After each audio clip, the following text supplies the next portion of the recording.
Welcome to this episode of The Russell Brown Show. In this project, we're going to learn about extracting complex backgrounds within images like this one. We want to go from this image to this. We want to extract this image from its background and maintain the quality of this woman's hair here, as well as the sharp detail to her shoulder here or to the neck of the horse. Let's go back to our original image here and get started. Now, with a complex image like this, I would like to analyze this image before I go any farther to make sure there's not something easy to make this possible. The first thing I do when looking at these images is check out the channels tabbed palette here. Then I click on the red channel, the green, and the blue channel, and I want to see if any one of these three channels contains enough contrast to it that I could use that as the basis for a great channel. That's the first thing I do with a complex image. And in this particular case, I do not see anything that's going to help me. So let's go back to the RGB image and start with the next step. And that would be to go back to my layers palette, targeting my image, dragging it down here to the base of my layers palette to duplicate it. I don't want to start any project unless I've got a duplicate of the original. Then, with this duplicate selected, I could go in with some of the other tools like the magic wand tool, if that helped me, or even the lasso tool, make a selection and actually delete those selections. Now that's fairly crude and straightforward and doesn't give you the quality of edge that you're looking for. So we're going to eliminate that from our list. We're going to go immediately to our next step, which would be found under Filter and Extract. As we know, with the Extract tool, when we zoom in on this area, you go in with the highlighter tool here in the upper left-hand corner and paint along the edge here of your image.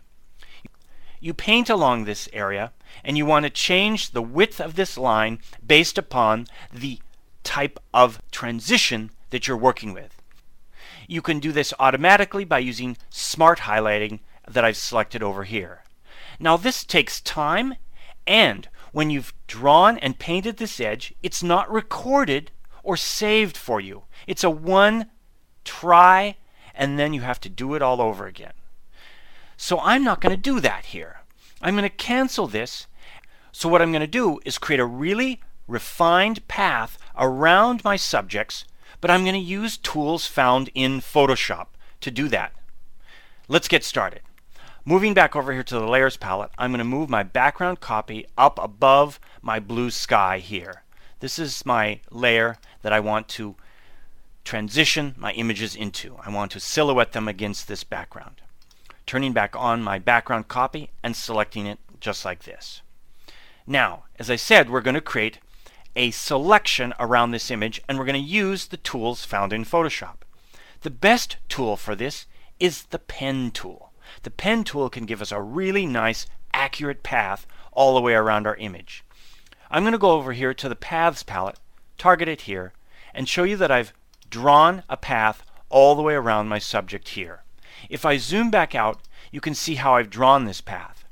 I've drawn the path so it extends beyond the region of my image all the way around and then comes in around either side of my image like this. If I zoom in on this and select my arrow tool over here, my direct select tool, I can then click and show you my actual paths that I've drawn. When you draw these paths with the pen tool, keep this tip and technique in mind. If you click and drag, you can of course change the curvature of the Bezier curve. But did you know a great tip and technique of holding down the Option or Alt key, then clicking on the previous point you've just drawn, click and drag away, then draw another point. It's a great way to create a nice sharp corner. The corners like you see here in my image. So a combination of the pen tool combined with the Option or Alt key gives you the ability to control your path all the way around your image. Let's double click on a hand tool and see our full image as you see here. Now, we want to use this path and we want to use it inside of the Extract tool. To do that, we need to turn this path into an actual layer of pixels. we want to create an alpha channel. Let's move over here to our Channels tabbed palette, go to the base of our Channels palette, and we want to create a new channel right here. Create new channel. It's a black channel, as you can see. That's the default. I'm going to select the Command key on the Macintosh and the letter I, or the Control key and the letter I on the keyboard on the PC to invert my alpha channel, as you can see here. You can still see the path that's selected around my image, but it's not a stroked path yet, and that's what we want. So let's zoom in on this so we can see what happens right over here, just like this. We're on our alpha channel.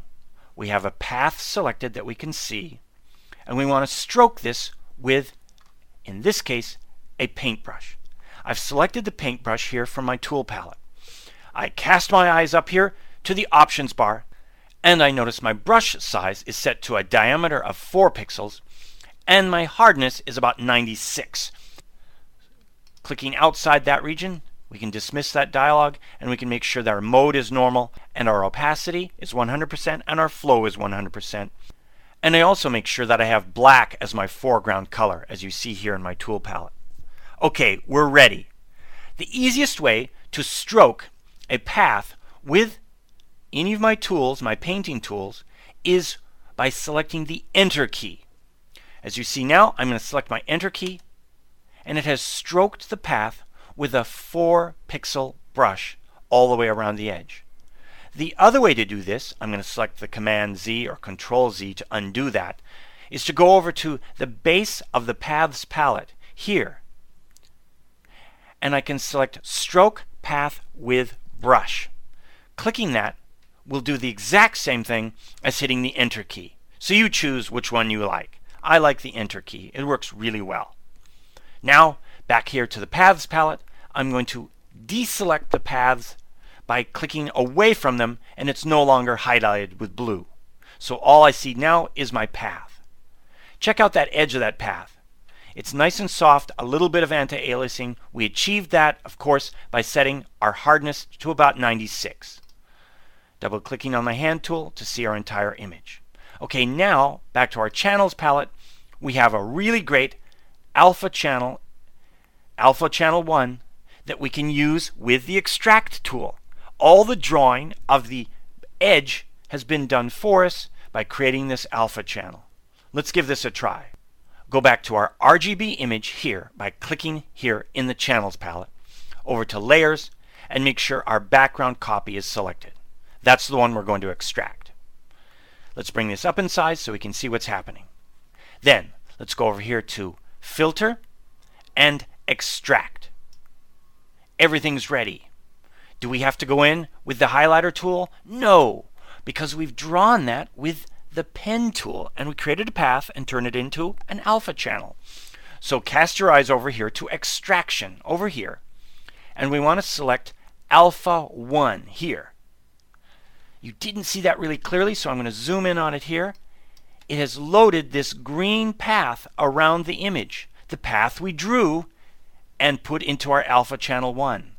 The great thing about this is it's in memory, it's saved, we can bring it back anytime we want and make adjustments to it. Now, this isn't the only thing we need to get our best results. This path is going to do a great job, for example, on her shoulder here, but it's not going to do an excellent job here on her hair. We need to enhance and extend the quality of this path. I'm going to use the highlighter tool in the upper left-hand corner here. I'm going to go in and paint areas of transition. I want to increase the size of my brush though.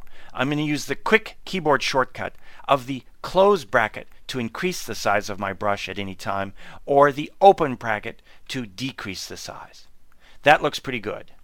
I want to go in and I want to paint in these areas of transition. Notice that I do not want to leave any gaps along the edge of the green line that was drawn earlier, and I also want to include all of the detail of all of these hairs in transition. If I continue painting down the edge of her hairline here, I want to change the size of the brush to reflect the amount of transition. In this case, as I move down this side, I'm decreasing it with the open bracket. Do not use a brush that's too large for the particular area you're working on.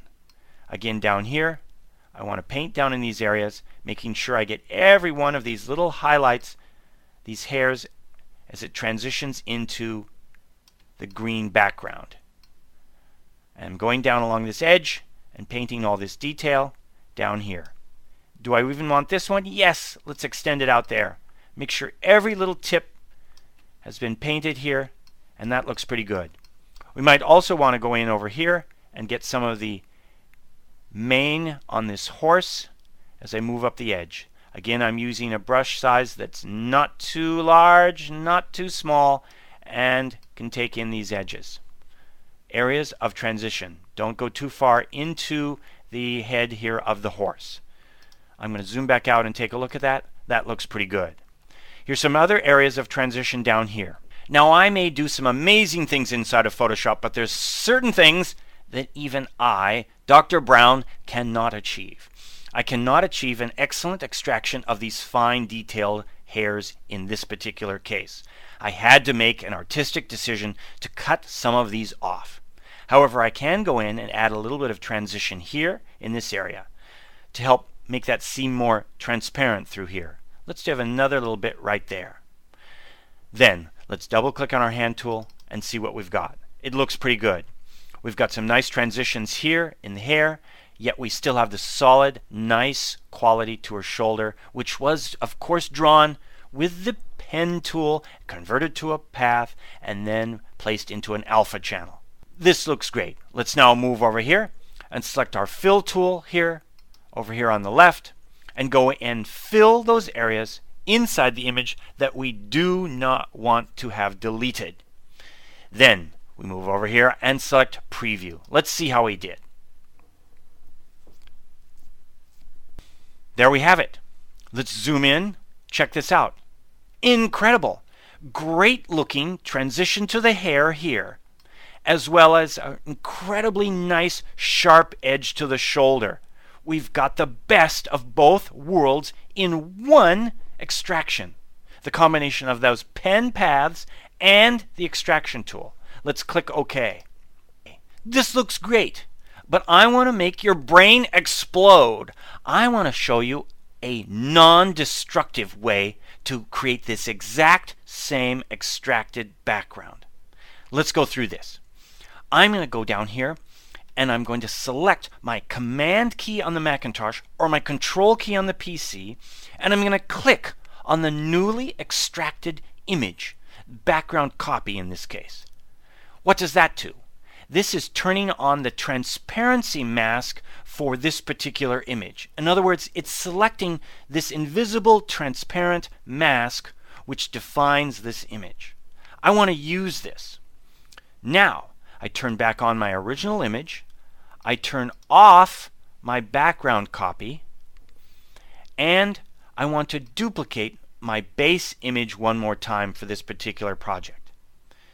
Then let's move it up here so the background copy number 2 is above my blue sky. Let's turn on my blue sky. Okay, so we've got a new line up here. We've got a brand new image that has not been extracted. We've placed our blue sky into position, and we have a selection which we made from our transparency of our extracted image. If your brain isn't exploding yet, it will. Hold on. So now we move to the base of the layers palette and we click here, Add Layer Mask. It has then added a layer mask which will duplicate the same results we achieved from the Extract tool, right? We can prove this by turning this on and off by holding down the Shift key and clicking on the layer mask. Here it is off, and then here it is on again.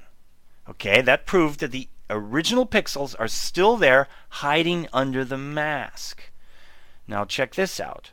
With the mask targeted, let's zoom in on the image just like this, and let's go through the basics of a mask.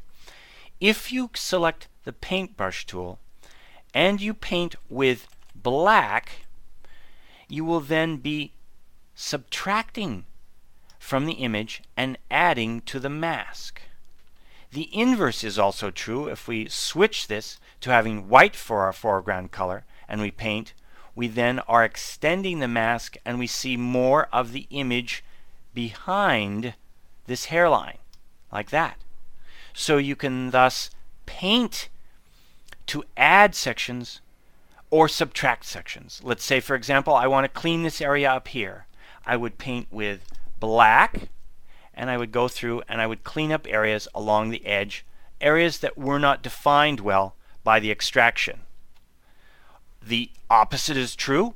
I could go through and paint with white and add areas that were not included in the extraction. So that's a great capability. But here's another. What if I want to do something globally to the whole image and adjust it? Adjust the mask. Target your mask and bring up your levels control. You can go in with levels and adjust the mask. Watch what happens to the hairline here. As I adjust the mask, I get more detail to the hair if I move to the left and less detail to the hair if I move to the right. You're essentially adjusting the trapping of this mask around the original image. And since you have all of the original image under the mask, you have great control over how much of the original image you see through this mask. Okay, you didn't quite understand this. So we target the mask, we turn on the mask with the Option or Alt key so we can see it. We bring up levels, and we do the same thing again. Does that make it a little clearer? We're adjusting the mask, and in this case, we see the mask changing, whereas in the other case, we saw what the mask was doing to the image instead. Okay, now here's one more to really make your brain explode. I'm going to double click on the hand tool, turn back on my image by holding down my Option or Alt key and clicking again on the mask. Now there's areas of this image that I defined with the pen tool that needed to be a little bit softer. For example, here in the mane here along this section here. It's a little bit jagged. I'm targeting the mask, and I'm going to select a tool over here. It's our friend, the blur tool. Now we're selecting the blur tool, but are we blurring the image? No, we're blurring the mask. Check this out. I'm going to zoom in so you can see this. I'm going through and blurring the mask for incredible results. It then drops and bends the edge of the image and blurs it into our background for even more control over how your mask works with your background. It's a great way to transition images and combine them and merge them together with much more accuracy. I like to go through the edge and blur the entire edge of this image just by moving around the edge like you see here and blurring it. Now you're a little confused still. Remember, the Option or Alt key, we're not blurring the image, we're blurring the mask as you see here, and then the mask masks out the background, but the edge of the mask is blurred. Okay, enough of that. We understand, Dr. Brown, we understand that this is yet the ultimate way to mask an image, combining all of these elements together. The pen tool turned into a path, turned into an alpha channel, used in the extract tool, and then we use the extraction as an alpha channel mask. Now this is the extreme. It's the total extreme. Will you want to go to this extreme with every project? Not with every project. But with really detailed projects like this one, you can get your best control. So, there you have it. Give this technique a try the next time you're trying to corral a really difficult extraction project.